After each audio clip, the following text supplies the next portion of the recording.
나를 믿어 친구야. 미로 찾기로 소통의 물꽃트기. 수업 시간에 자연스럽게 친구와 이야기를 시작하며 친구의 소중함을 깨닫게 할 수 있는 방법이 없을까?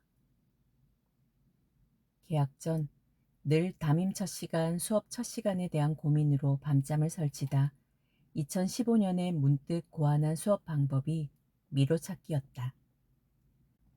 그때 내가 붙인 이름은 눈 감고 미로 찾기, 나를 믿어 친구야. 이 활동은 교실에서 짝끼리 둘이서 간단하게 할 수 있는 활동이다. 수업 진행 방법을 요약해보면 우선 짝끼리 가위바위보를 해서 먼저 이긴 학생들에게 눈을 감으라고 했다.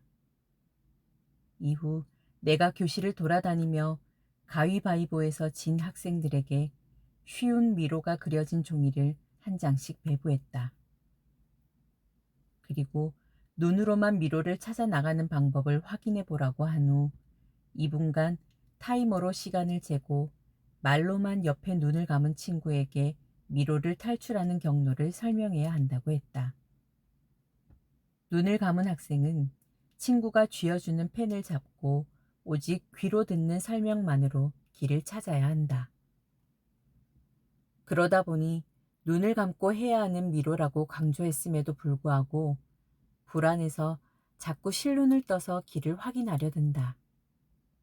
그때를 잘 포착해서 교사는 눈을 감고 길을 찾아보는 경험 자체가 중요함을 강조하고 헤매는 건 당연하니 친구의 말을 믿고 정정당당하게 미로를 찾아 나가보자고 이야기해 준다.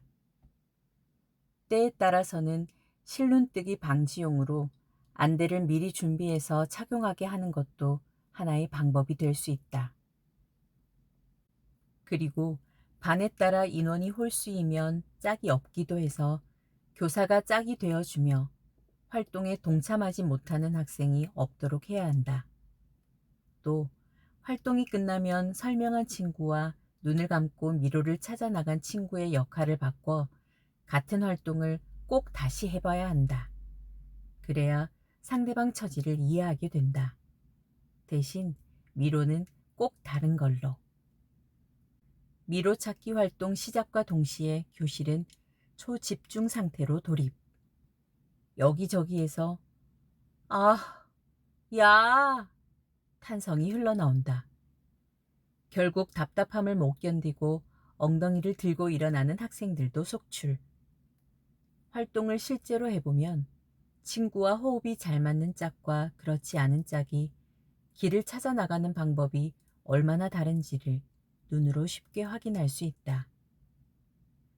시간 안에 도착 지점까지 가지는 못해도 미로에서 거의 벗어나지 않고 길을 찾아 나간 친구도 있는 반면 도착 지점엔 갔지만 벽 뚫고 퓨처처럼 계속 마음대로 벽을 뚫고 길을 제멋대로 찾아 나간 친구도 있다.